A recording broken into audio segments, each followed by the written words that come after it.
being a woman, is it difficult to be an Aghori? When you know, you don't have fear. When you don't know, then you have fear. Like, what were the obstacles you faced? Oh, the family was the first thing. He came into my dream and told me, go to this institute where I was teaching, and in this particular room on a broken chair it is kept. Bring it home.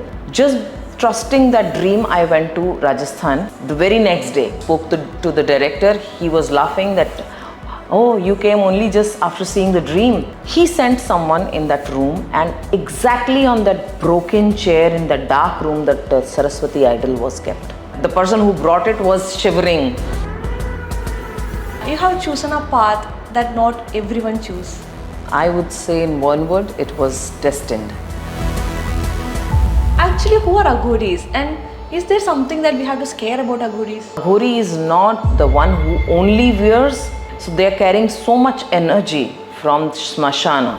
My grandpa was a Sanghi, Kattar Sanghi, and we have seen sadhus, devotees, sadhakas and brahmanas. When I used to see saffron, the Bhagwa, I used to get attracted towards that. And I was just 2.5 years old. I used to run behind any Bhagwadhari. നമസ്തേ, ഇന്ന് എനിക്കൊപ്പമുള്ളത് ആത്മീയ വഴിയിലൂടെ സഞ്ചരിച്ചുകൊണ്ടിരിക്കുന്ന അഘോരി മാ ദുർഗാ ശിവാനിയാണ്. മാ നമസ്തേ. Har Har Mahadev. You have chosen a path that not everyone choose, that too in a very young age. Yeah. So what made you take such a decision? I would say in one word, it was destined. But yes, circumstances make us. So maybe the gods or the universe wanted me to be on this path to spread the knowledge, right knowledge about it. As we know that there are so many misconceptions and the wrong notions people are carrying about Aghora and Tantra. So I was given duty to remove that tar from this path. Actually, when we talk about Aghoris, we will get a scary image, Yeah. especially when it comes to Kerala. People believe them as like very scary. They are very short-tempered people, Yes. very angry people. We can't talk to them. But you look very different, and you have a very soft and gentle touch with people. Yeah. So actually, who are Aghoris, and is there something that we have to scare about Aghoris? See, Aghor, the meaning of Aghor itself is very saral, like the very simple person, okay, who's just following the path and, spreading right information about Shiva and Shakti. Yes, if we talk about the image people are carrying these days, that's because every field has positive, negative people. Like even these, it's power.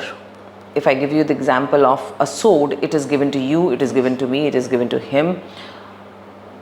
But how you are using, it's completely up to you and your upbringing, how you focus your mind, where you focus on mind, where you target, what you target in your life. My path was given to me by the gods themselves, and they wanted me to remove that tar. But there were people who were, spreading the wrong information about, because maybe I would say it became a dukandari, it became a marketplace for people who wanted to, they didn't have the knowledge, but they just wanted to earn money through it. So people got scared because they are wearing so many malas, they are wearing, they are into ashes like I am also wearing it. But we have different reasons for wearing these ashes. If you ask them why you wear, they don't know. For them, it is just makeup. So that they can attract people, oh, he's a Aghori or she is a Aghori. So they can get some money out of that. But for me, it's not dukandari, not making money out of this, or it is not making money institution. It's simply surrenderness. Sacrifice is not about those sacrifices that we are slaughtering some jiva. It's the sacrifices of your own lives, dearest most things and people. That is Aghori. Aghori is not the one who only wears or decorate themselves. They are just the people, like fancy dress people, you can call them. Okay, their motive is to, scare people so that they can make some money out of it. Scaring someone is not written anywhere, or it is not the part of any religious practices, not even in Aghora. Yes, they are short tempered because they are sadhaks. Okay, so they are carrying so much energy from smashana. Okay, it is negative, positive, both. So they want people to stay away from them, so that they are unknowingly, they are not attacking people. Those energies should not attack the common man.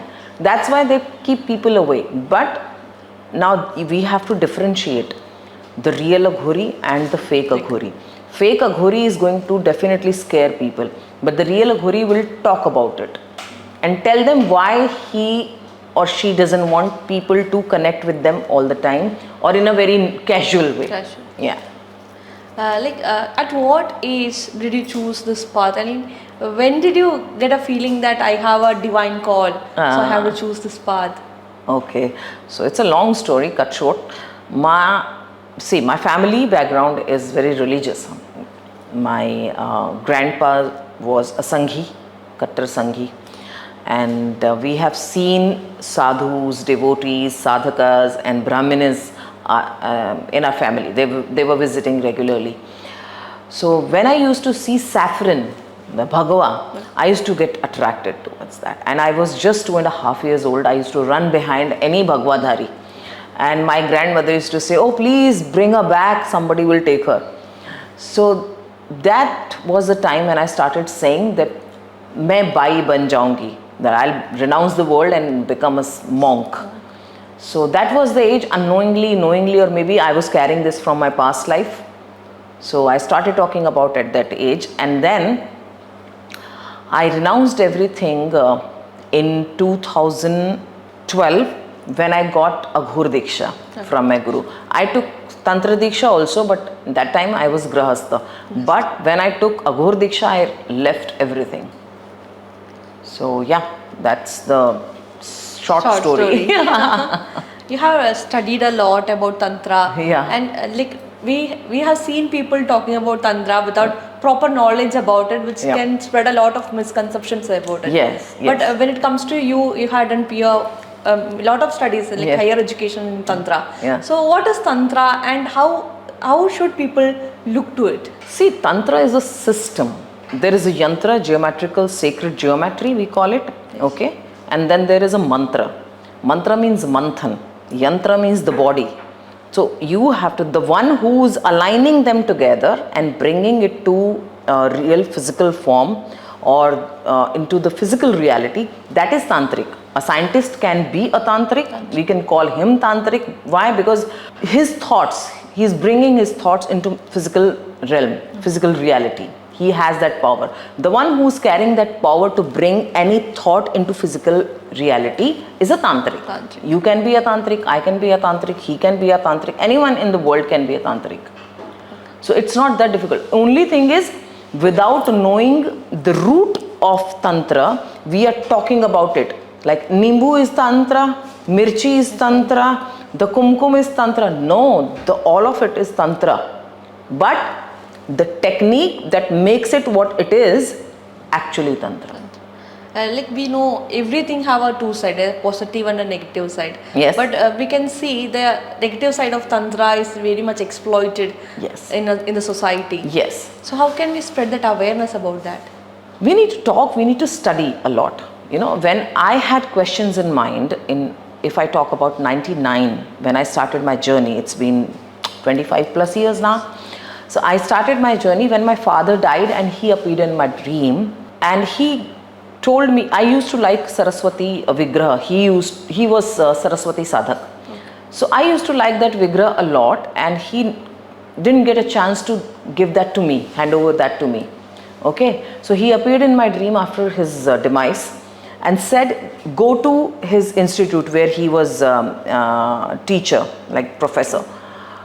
I was in Mumbai, he was in Alwar, Rajasthan. He came into my dream and told me, go to this institute where I was teaching And in this particular room, on a broken chair, it is kept. Bring it home.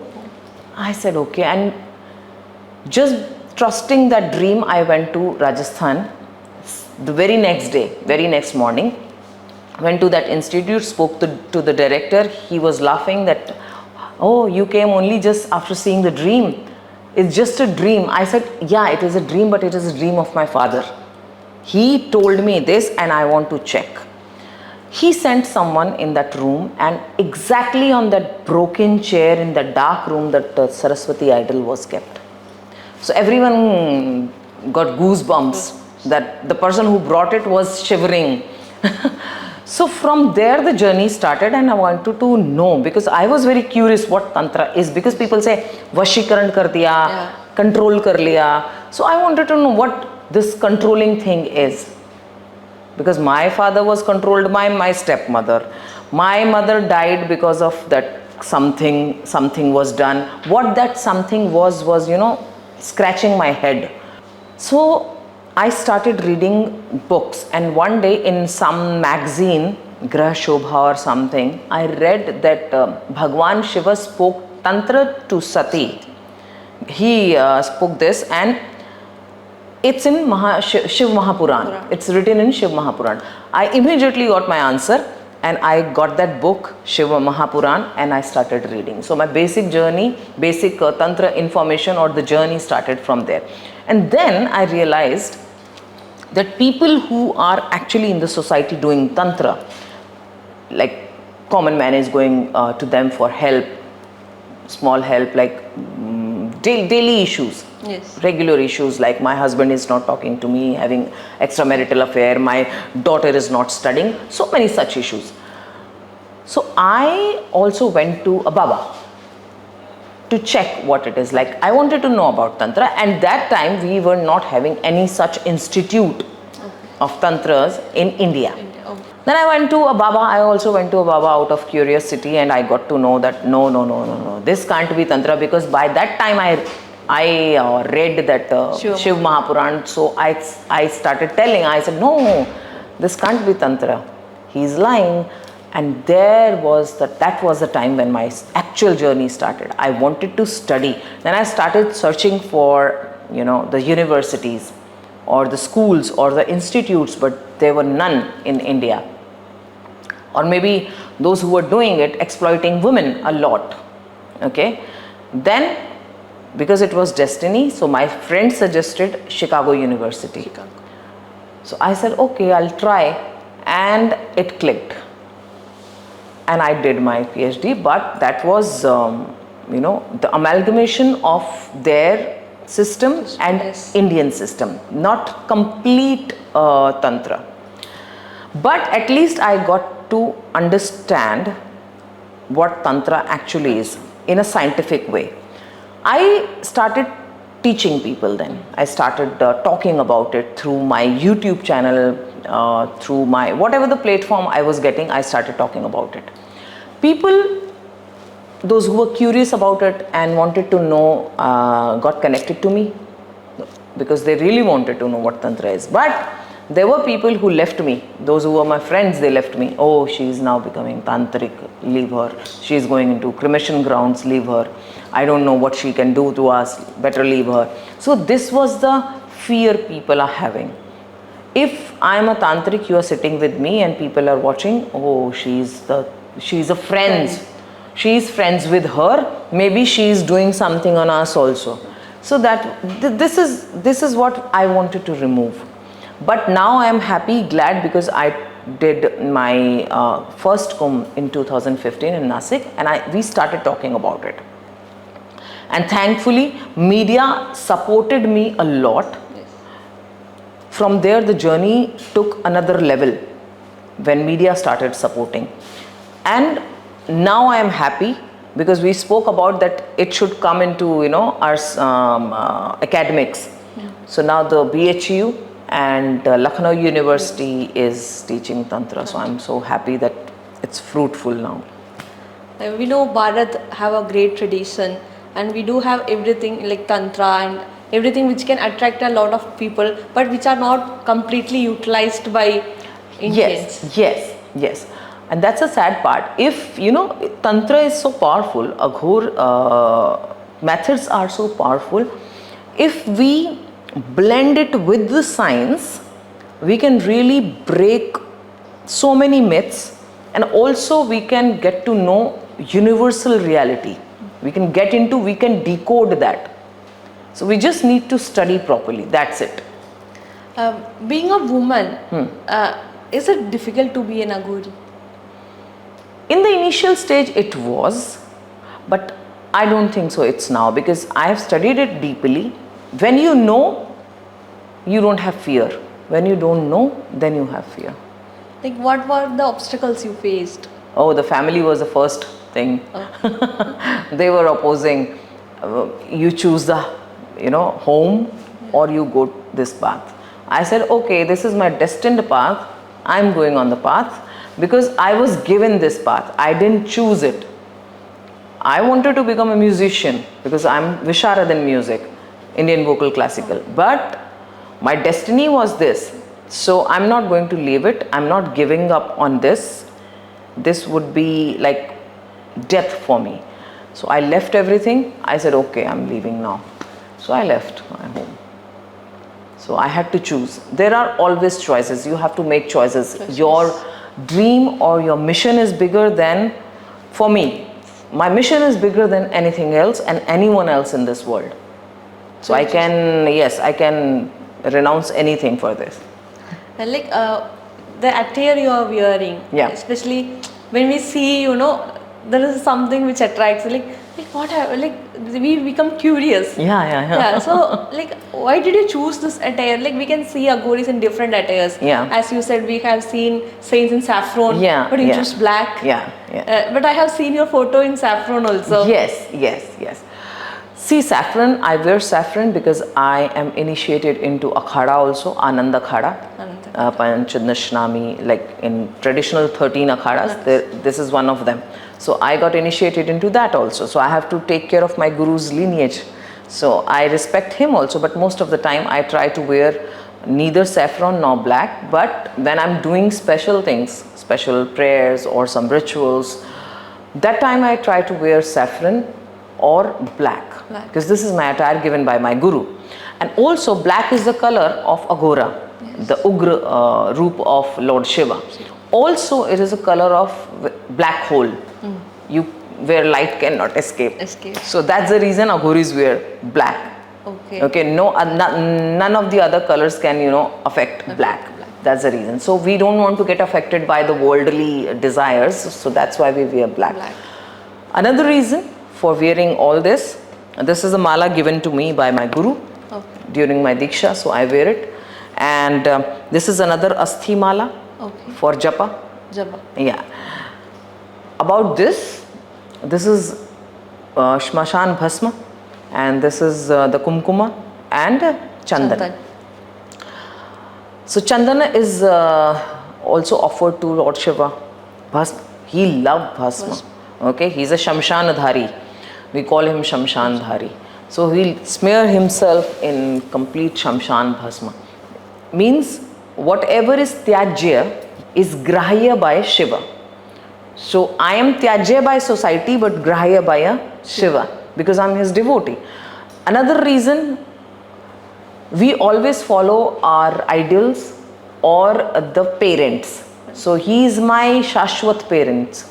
He and Amma. Okay, Shiva and Shakti. They are our Shashwat parents. So I follow their footsteps.